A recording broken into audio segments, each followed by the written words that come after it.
Hermanos, hoy vamos a hablar de manera particular en Lucas capítulo 11. Estamos hablando del Señor Jesús en Lucas y hoy vamos a Lucas capítulo 11 y como pueden ver en su boletín, el título del mensaje es La respuesta de Jesús.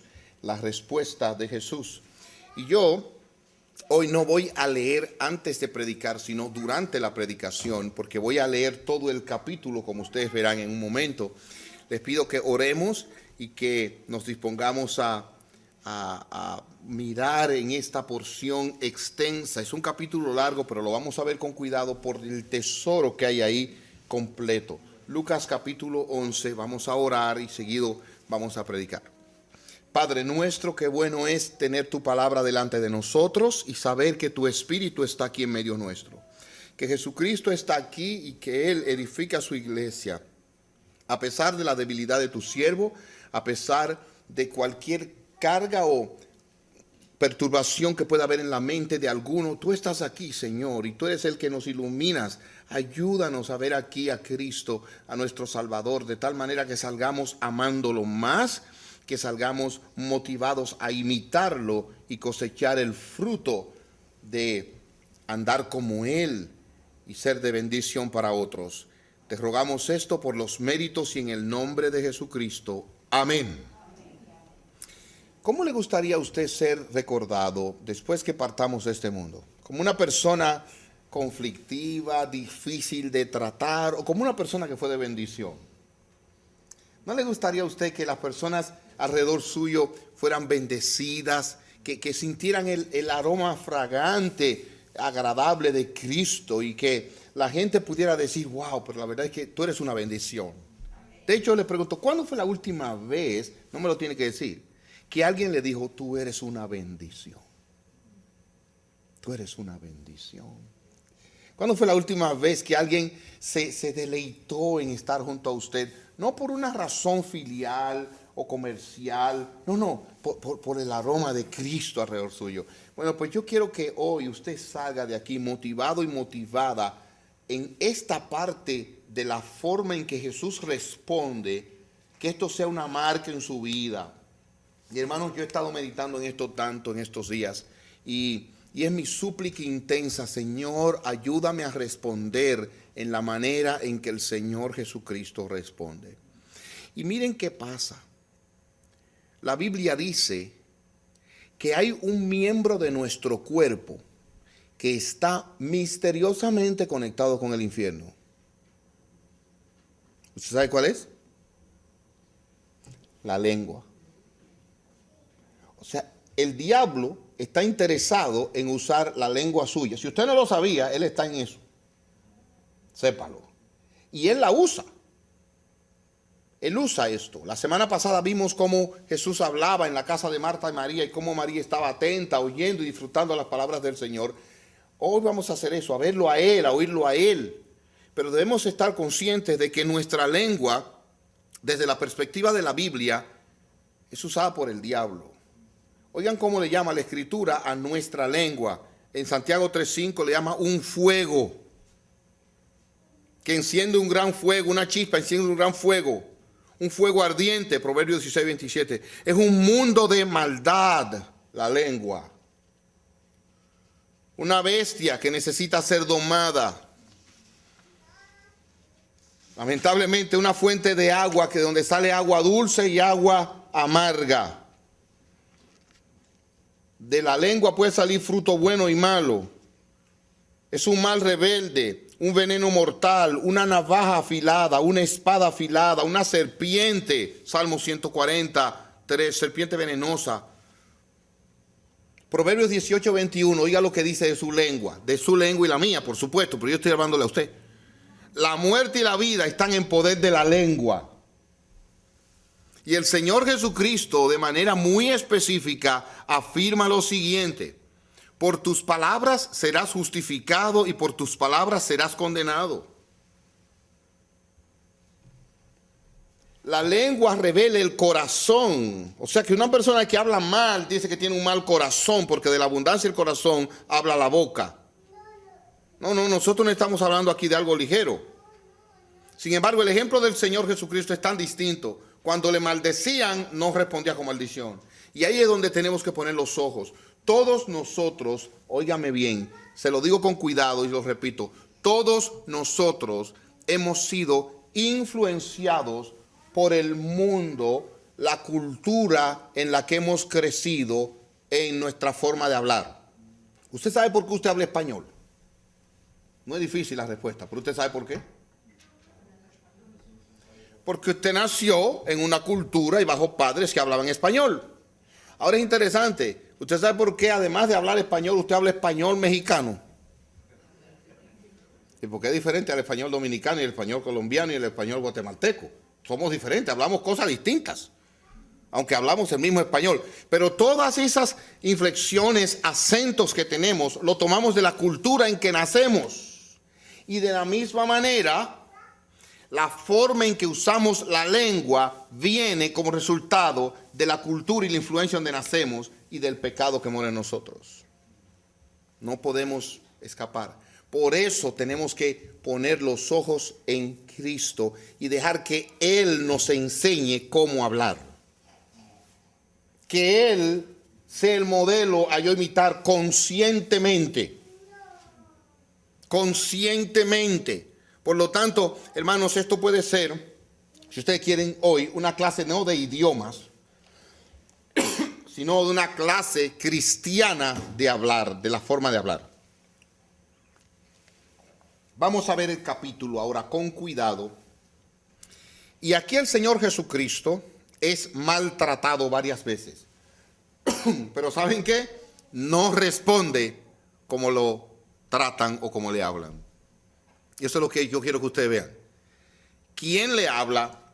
Lo que le dice y cómo Jesús responde.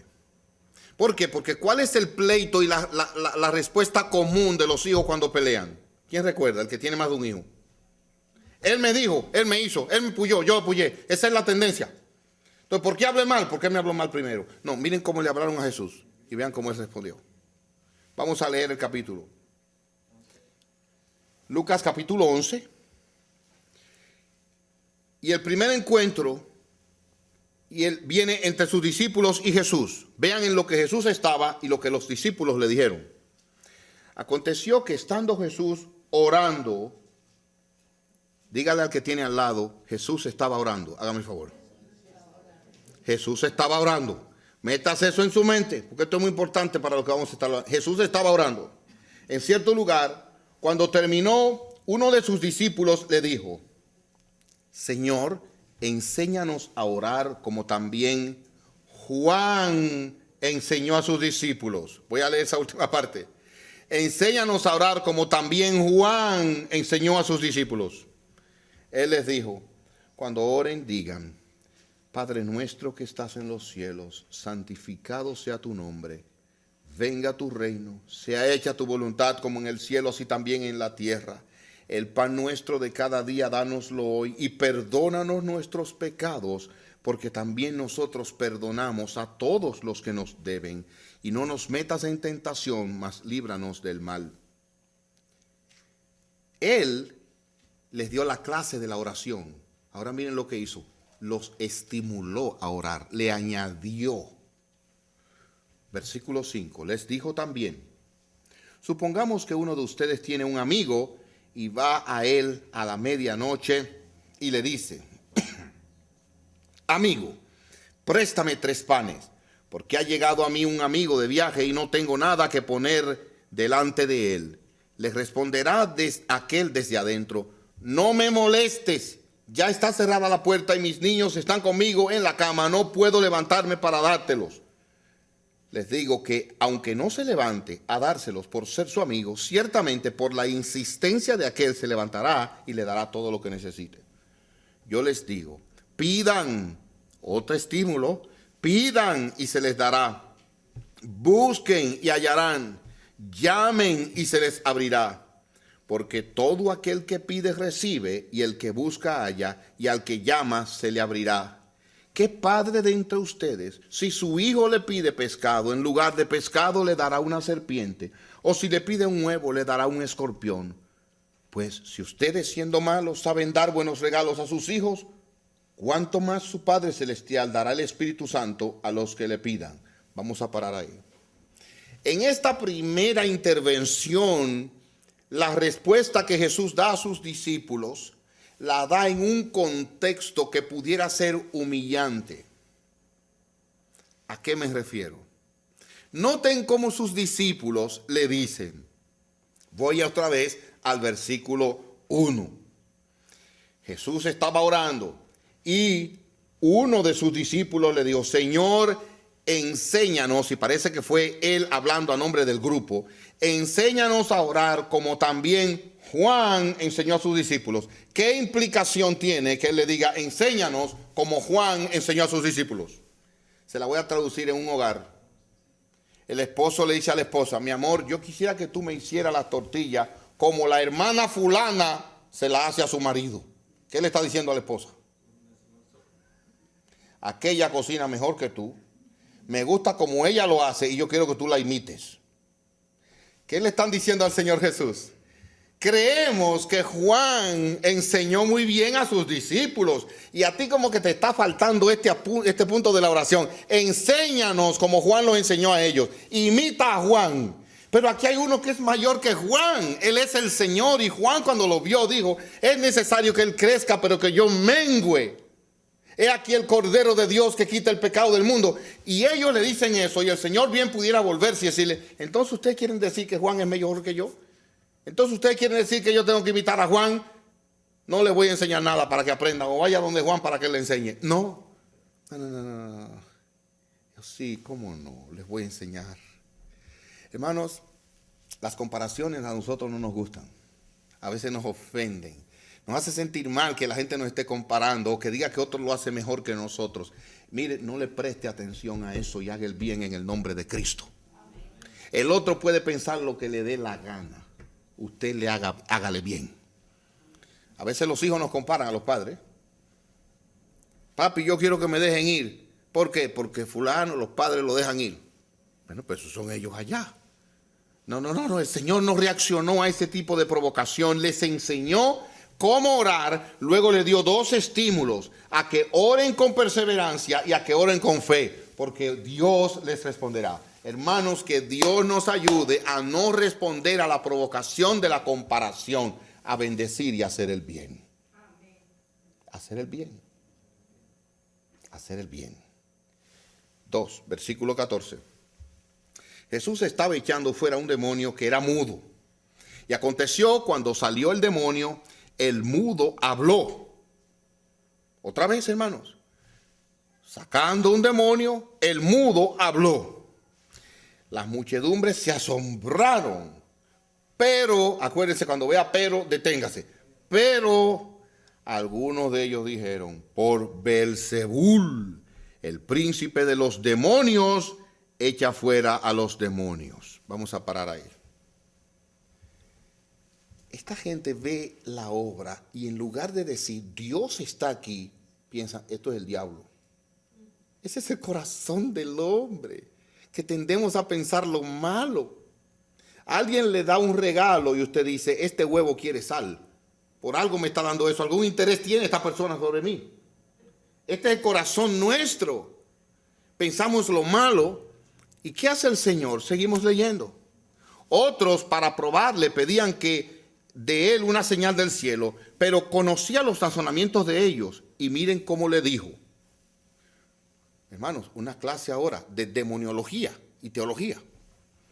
Todo reino dividido contra sí mismo está arruinado y cae casa sobre casa. Y si Satanás está dividido contra sí mismo, ¿cómo permanecerá en pie su reino? Pues ustedes dicen que por Beelzebul yo echo fuera los demonios.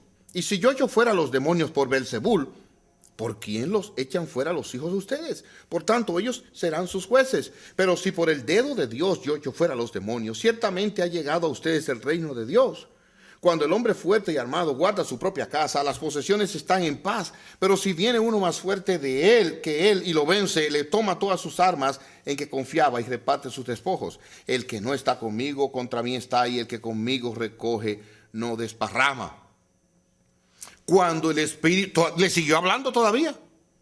¿No les reprochó lo que dijeron, esa blasfemia de compararlo con el mismo diablo? Sino que les siguió enseñando. Cuando el espíritu inmundo ha salido de un hombre, anda por lugares secos, buscando reposo al no hallar lo que dice. Volveré a mi casa de donde salí, y cuando regresa la haya barrida, adornada. Entonces va y trae otros 7 espíritus peores que él, y después que entran, habitan allí, y el estado final de aquel hombre llega a ser peor que el primero. Hermanos, todo eso se lo dijo simplemente porque dijeron, tú lo estás sacando por el diablo. ¿Cómo reaccionaría usted si alguien le dice, tú no eres cristiano, no? Tú como que pareces un hijo del diablo. ¿Cuál sería la respuesta suya? ¿Usted ha pensado en eso? Sin embargo, mire la respuesta del Señor. Dice, no puede ser. Razonó, les explicó. Y hermanos, y eso nosotros como padres tenemos que ponerlo por obra. Yo me lo digo y me lo impongo. Y yo se lo estoy diciendo a ustedes, hermanos. Y esto me ha chocado fuerte. A veces nuestros hijos nos dicen cosas ofensivas para provocarnos. Y nosotros tenemos que sacar de abajo e imitar a Cristo e instruirles. Tal parece que los hijos a veces vienen como mensajeros de no sé quién, para yo no hacer lo mismo que estoy prohibiendo aquí, para provocarnos, para sacar de uno lo peor que uno tiene que hacer. Mire a Cristo. Me compararon a mí, el Hijo de Dios, el Señor, con el diablo. No, yo voy a bendecirles y les voy a aprovechar la oportunidad para instruirles sobre el error en que están y el bien. Ahora miren otro encuentro, otra respuesta, versículo 27. Mientras él decía estas cosas, aconteció que una mujer de entre la multitud levantó la voz y le dijo, bienaventurado, oigan hermanos, el vientre que te llevó y los pechos que mamaste. Ahí está la doctrina católico romana mariana. A María es que hay que adorar. Todo lo que tú estás haciendo, sí es importante, pero la bienaventuranza no es tuya, ¿no? Es de tu mamá.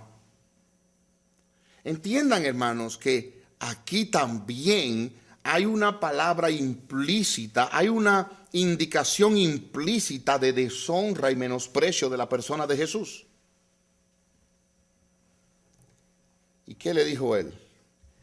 Más bien, bienaventurados son los que oyen la palabra de Dios y la guardan. Redirigió la verdadera bienaventuranza. ¿Quiénes son los verdaderamente bienaventurados? Hermanos amados, yo lo que quiero es que usted se vaya de aquí con una cosa en la mente. Yo no puedo responder a las provocaciones como vienen. Tengo que responder como Cristo, siendo de bendición. No importa lo que me digan, no importa lo que me duela, yo tengo que ser de bendición como el Señor Jesucristo. Versículo 29.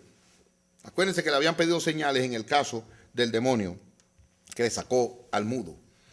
Y esto está conectado. Y apiñándose las multitudes, él comenzó a decir, esta generación es una generación malvada, pide señal y no le será dada ninguna señal, sino la señal de Jonás. Porque como Jonás fue señal para los habitantes de Nínive, así también lo será el Hijo del Hombre para esta generación. La reina del sur se levantará en el juicio contra los hombres de esta generación y los condenará, porque vino de los confines de la tierra para oír la sabiduría de Salomón. Y aquí, uno mayor que Salomón está en este lugar. Y él está llamando la atención de ellos. Aquí hay alguien más que Salomón. Presten atención a quien yo soy y de dónde vengo. Los hombres de Nínive se levantarán en el juicio contra esta generación y la condenarán, porque ellos se arrepintieron ante la predicación de Jonás. Y aquí uno mayor que Jonás está en este lugar. Otra vez llama la atención sobre su persona. Y ahora le sigue hablando. Al encender una lámpara nadie la pone en oculto ni debajo de un cajón, sino sobre un candelero para que todos los que entren vean la luz. La lámpara de tu cuerpo es tu ojo. Cuando tu ojo está sano, también todo tu cuerpo está lleno de luz. Pero cuando es malo, también tu cuerpo está en tinieblas. Mira pues, no sea que la luz que hay en ti sea tinieblas. Así que si todo tu cuerpo está lleno de luz y no tiene ninguna parte oscura, estará todo lleno de luz, como cuando una lámpara te alumbra con su resplandor. Hermanos amados, oigan bien, Jesús no respondió maldiciendo cuando le maldecían, sino con bien, bendiciendo. Nosotros tenemos que aprender a responder así. Oiga lo que dice Proverbios.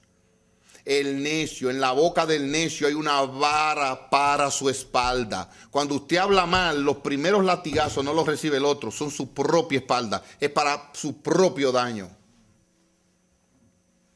En el día de ayer, en casa vimos un programa de una joven que supuestamente era la novia de otro joven. Se habían visto solamente 3 veces, pero en un par de años se mantenían comunicándose vía textos por teléfono. Él había querido y había tratado de suicidarse, y ella lo ayudó a suicidarse. Y él trató de librarse, pero ella le dijo, ¿por qué tú sigues diciendo que lo vas a hacer y no lo acabas de hacer? En conclusión, ella contribuyó hasta que finalmente él se quitó la vida. 18 años tenía él. Fue un escándalo en Massachusetts. Ella fue a la justicia. Fue condenada. Y fue condenada a 15 meses de prisión. Y el que oye eso, 15 meses significa 1 año y 3 meses. Y eso puede ser apelado. A lo mejor no le pasa nada. Y a los 15 meses ella va a salir en probatoria y la familia del muerto no tendrá ese hijo jamás. Y las hermanas de él no verán a su hermano jamás. Pero ustedes saben cuál es el mayor tormento que esa muchacha va a tener. No es salir de la cárcel donde ella piensa que pagó lo que hizo. Es saber mientras ella viva, si no conoce a Cristo, que ella contribuyó a que él se quitara la vida. Y ese tormento la acompañará mientras ella respire en este mundo. Pude evitarlo y no lo hice. Así, cuando usted habla mal, eso es un látigo. Y usted podrá racionalizarlo. Se lo merecía, estuvo bien dicho y alguien le dice que sí, pero usted sabe en su corazón que habló mal. Y eso a usted le hace daño. Otra palabra que dijo, otra respuesta, versículo 37. Cuando Jesús acabó de hablar, un fariseo le rogó que comiera con él. Oiga cómo le dijo el fariseo, te ruego que comas conmigo. Habiendo entrado Jesús en su casa, se sentó a la mesa. Y el fariseo se asombró al ver que no se lavó antes de comer. Eso era un rito judío. Y el Señor Jesús se sentó a la mesa sin lavarse. ¿Qué hizo el hombre? Entonces el Señor le dijo, ustedes, los fariseos, limpian el exterior de la copa y del plato, pero el interior de ustedes está lleno de rapiña y de maldad. Necios, el que hizo lo de fuera, ¿no hizo también lo de dentro? Pero den con misericordia de las cosas que están dentro, y he aquí que todas las cosas les serán limpias. Ay de ustedes, fariseos, porque diezman la menta, la ruda y toda hortaliza, pero pasan por alto el juicio y el amor de Dios. Es necesario hacer estas cosas sin pasar por alto aquellas. Ay de ustedes, fariseos. Hermanos, Él los está reprendiendo, pero vean con qué palabra los reprende. ¿Ustedes están leyendo conmigo en español? ¿Con qué palabra comienza el versículo 42? Dígame. Quiero oírlo, hermano. Dígame en voz alta. ¿Con qué palabra comienza el 42? Y el versículo 43. Y el 44. Y el 46. Ay de ustedes. Y el 47. Ay de ustedes. Y el 52. Ay de ustedes. Es una palabra de lamento. Él los está reprendiendo, pero con dolor en su propio corazón. Ya ustedes tendrán el tiempo de leer allí todo lo que Él les dice. Pero yo quiero traer algunas palabras particularmente de aplicación para que imitemos al Señor Jesucristo hablando bien. En primer lugar, si nosotros vamos a hablar como el Señor Jesucristo y hacer de bendición con el buen uso de nuestras palabras, de nuestra lengua, lo primero que debemos disciplinarnos en hacer es mantener una fresca comunión con Dios en oración. Si lo quieren poner de otra manera, miren, tenemos que aprender a orar antes de hablar. Dígaselo al de al lado eso. Hay que orar antes de hablar. Hay que orar antes de hablar. ¿Con qué comienza el capítulo? Y ustedes lo repitieron al principio, versículo 1. ¿Qué estaba haciendo Jesús? Orando. Y ahí no hay accidente. Hermanos, ¿qué diferencia sería si nosotros aprendemos antes de hablar al esposo, antes de hablar a la esposa, antes de hablar a los hijos, antes de hablar al vecino, antes de hablar al jefe, antes de hablar a cualquiera? Señor, ten misericordia de mí, usa mi lengua para bendición. Y usted no tiene que, para orar, cerrar los ojos. Usted sabe que esa práctica de cerrar los ojos no está en la Escritura propiamente. Se dice que inclinó la cabeza, que inclinó el rostro, se puso de rodillas, se acostó. Pero en la Biblia no dice, para orar siempre hay que cerrar los ojos. Usted puede orar con los ojos abiertos. De hecho, tampoco para orar usted tiene que repetir el Padre Nuestro que aparece aquí. El Señor no repetía esa oración. Es un modelo solamente. ¿Recuerdan cuando Nehemías estaba delante del rey? El rey vio el rostro triste de él y le dijo, ¿por qué está triste tu rostro? Y dice la Biblia que él, antes de darle la copa, hizo así, oró al Señor, Señor, y ahí habló. Hermanos, desarrollemos esa práctica, orar antes de hablar, orar antes de hablar. Vamos a librarnos muchas cosas malas, vamos a hacer más bien, vamos a honrar más a nuestro Dios. En segundo lugar, para nosotros hablar y ser de bendición, oiga esto por favor, y nosotros los hispanos tenemos problemas con esto. Yo estoy seguro que los dominicanos lo tenemos, a lo mejor en su país no. Tenemos que dejar que la gente termine de hablar y oírlos bien. Porque uno tiende a cortar. Nosotros creemos que estamos jugando fútbol. Que la palabra del otro es como que viene con una bola y nos le metemos en el medio para quitarle la bola. O baloncesto, o yo no sé qué, o lucha libre. Pero hermanos, dejemos que la gente hable. Oigamos bien para que hablemos bien. Dice Proverbios, el que responde palabra antes de oír, le es fatuidad y oprobio, es una vergüenza. Dejemos que la gente hable. Y especialmente nosotros como padres cristianos, hermanos, dejemos que los hijos hablen. Ellos dicen todo. Y de la abundancia de su corazón habla la boca. Vamos a oír con atención, vamos a prestar atención a lo que me están diciendo y dejar que la persona termine y asegurarnos de que dijo todo y de que oímos lo que dijo y ahora mire, de que oímos lo que no dijo. Ustedes se dieron cuenta que en este pasaje hay cosas que el Señor sabía que ellos tenían, oyó lo que decían y entendió más de lo que decían. Cuidémonos de la superstición, pero aprendamos a oír con cuidado para ser de bendición. En tercer lugar, debemos dedicarnos a, oiga ahora, dedicar tiempo para hablar. Dedicar tiempo para hablar. Algunas personas a veces tendemos a hablar como enviamos textos. ¿Usted ha visto cómo los textos se están abreviando cada vez más? Ya, gracias no es ni siquiera thank you, es TX en inglés. ¿Lo ha visto? Y entonces ahora tenemos también los, ¿cómo que se llaman los muñequitos que le dicen las caritas? Emoji. Entonces ya usted no le dice a la persona voy a orar por ti, sino que hay uno que tiene dos manitos así. Y con eso usted le está diciendo ya estoy orando por ti. ¿Ok? Ya tampoco usted no le pone ja, ja, ja, ja, usted le pone el que está riéndose. ¿Cómo? Yo me lo sé todito. Bueno, acá algunos. Pero miren cómo el lenguaje se está reduciendo cada vez más. ¿Se dan cuenta? Y cuando vamos a hablar con la gente también tratamos de hacer... No, hermanos, miren, ustedes saben por qué yo quise leer el capítulo casi entero. No se lo leí entero, para que vean que el Señor dedicaba tiempo a hablar. Y ahora nosotros tenemos muchos obstáculos y ladrones que no nos dejan hablar. ¿Saben cuál es uno de ellos? ¡Tarán! Mírenlo aquí.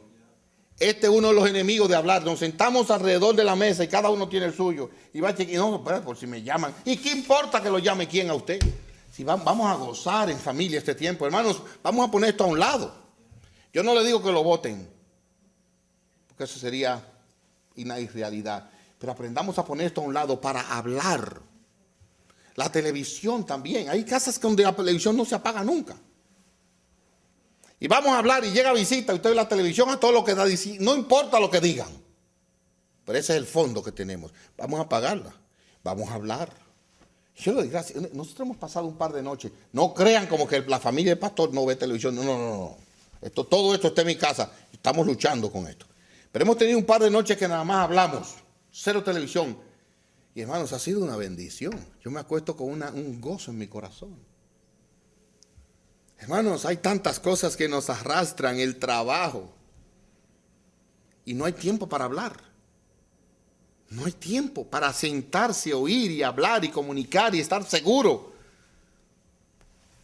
Hermanos, el egocentrismo y el pecado personal. Dios nos conceda ser cuidadosos, poner estas cosas a un lado. Y miren cómo el Señor dedicaba tiempo para hablar. Que Dios nos conceda tal cosa. Y finalmente, debemos disciplinarnos en saber responder. Y asegurarnos, oiga ahora, de que en nuestra respuesta hemos cubierto lo más posible el tema del que estamos tratando. Miren cómo el Señor instruyó sobre la oración, luego habló sobre la necesidad de la insistencia en la oración y luego habló sobre la esperanza en la oración. Y en cada caso Él amplió el asunto. Y nosotros los hombres tenemos que disciplinarnos más en eso, en oír a la esposa, porque ella habla más que uno. Y uno ya sabe antes del final que algunos, dice mi esposa, ok, yo admito, yo hablo mucho, pero gracias a Dios porque este es mi trabajo. Si yo no hablara, entonces ¿en qué quedamos, hermanos? Pero tenemos que disciplinarnos a oír. Yo tengo que aprender a oír más. Y oír, y hablar, y cubrir lo más que se pueda del tema. Hermanos, el Señor dio instrucción, corrección y reprensión. Instrucción, corrección y reprensión. Pero hay algo más, hermanos, con lo que yo quisiera aterrizar hoy, ya es mi tiempo. Pero hoy es Día de las Madres. ¿Y ustedes vieron el pasaje donde se habla de las madres aquí? ¿Lo vieron? Los versículos que hablan de las madres. ¿Se lo olvidó? Ok, miren el versículo 27 y 28. Yo quiero terminar con ese texto. Mientras él decía estas cosas, aconteció que una mujer entre la multitud levantó la voz y le dijo: bienaventurado el vientre, ahí está la madre que te llevó, y los pechos que mamaste, ahí está la madre que lo crió. Hermanos, yo creo que las madres son una gran bendición. De verdad, una gran bendición. Hoy, Día de las Madres, yo he extrañado mucho a mi mamá. Primer Día de las Madres que ella no está. ¿Ok? Lo he pensado mucho. Son una bendición nuestras madres. Pero al mismo tiempo, hermanos, el Señor Jesucristo dice, todavía hay una bendición y bienaventuranza mayor que las madres en este mundo. Miren cuál es. Más bien, fíjense qué significa más bien. Significa que lo anterior está bien, pero esto es más bien. Es verdad que las madres son bienaventuradas, bendito Dios por ellas y el cuidado que nos dan. Pero más bien hay algo todavía mejor en este mundo. Son los que oyen la palabra de Dios y la guardan. Ahí están todos los discípulos. Si oímos esto de este modelo del Señor y eso lo guardamos y lo ponemos por obra, entonces somos más bienaventurados. Y combinando esto con la madre, oye, qué bueno es pensar si nuestra madre, además de ser nuestra madre, también creyó en Cristo, obedeció a Cristo y guardó la palabra de Cristo. Aún más bienaventurada es ella. Bendito sea el nombre de Dios, ¿verdad? Que así sea entre nosotros. Hermanos, alégrense y salgan de aquí dispuestos a ser bienaventurados. ¿Cómo? Mire, habiendo oído la palabra, ahora poniéndola por obra. Yo le aliento a que usted salga de aquí a orar y decirle: Señor, ayúdame a hablar para ser de bendición. Ayúdame a poder hablar y bendecir. Hablar y oír bien para hablar lo que conviene, a hablar llevando los hombres a Cristo, a hablar llevando para que tú seas exaltado, a hablar positivamente, a hablar de manera que sea de edificación. Señor, ayúdame a no responder a la provocación. No me importa que me comparen, no me importa que me comparen con otro hombre, ni siquiera que digan que yo soy del diablo. Señor, nada de eso entre aquí. Ayúdame a de aquí en mi corazón con tu palabra a hablar y ser de bendición para otros. Ay, que Dios nos ayude. Eso es tan difícil. Dice Santiago que solamente el que es perfecto puede controlar la lengua. Nosotros en Cristo podemos hacerlo y por Cristo podemos hacerlo. Que Dios sea exaltado por nuestra forma de hablar. Vamos a orar. Padre nuestro, qué bueno es recordar estas cosas tan maravillosas. Qué bueno es esforzarnos como Cristo a poder hablar bien y desear ser como Él. Oh Dios, ayúdanos a poder hablar como conviene, a sanar almas al hablar, a alentar al abatido al hablar. Ayúdanos a consolar al que está triste al hablar. Ayúdanos a poder reprender al que está confundido, corregir al que está extraviado. Oh Dios, que nuestras palabras sean de edificación para dar gracia a los oyentes. Ayúdanos ahora a poder quitar toda palabra corrompida de nuestra boca, quitar toda palabra ofensiva, toda palabra dolorosa, toda palabra que sea una respuesta a la provocación, y que bendigamos tu nombre al hablar bien. Oh, te lo suplicamos, porque nosotros no podemos. Ayúdanos, oh Dios. En el nombre de Jesucristo. Amén.